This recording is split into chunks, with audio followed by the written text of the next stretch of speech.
based on your experience, what happens next here? Well, I think the whistleblower will continue to expose what she perceives to be wrongdoing, and she'll do that to Congress.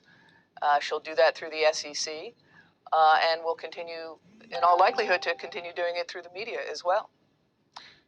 Did Facebook, a big picture here, by having this information internally and not sharing it, including with filings with the SEC, I mean, did Facebook break any laws here?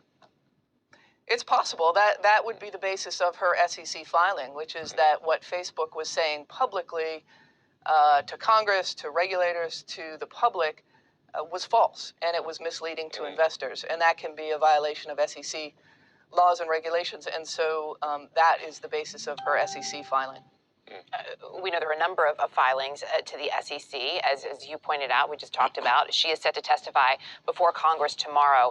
In terms of also providing these documents to the media, is that generally what you would also advise a client to do to make sure that this information gets out? I mean, how important and how wise is that part of what we're seeing? Well, it's risky to do it, for sure. When you reveal information to government agencies, the SEC, Congress, that's generally protected. But when you go to the press, when you give the Wall Street Journal thousands of documents, that's a little riskier. But sometimes it's necessary because what a whistleblower is trying to do is expose serious wrongdoing in the hopes that change can be effected. And if you go to the SEC or sometimes even to Congress, you're not assured that that information will get out, that you want to shine a light on this. And sometimes going through the media is the best and the only way to do that. So it often is a necessary step for whistleblowers.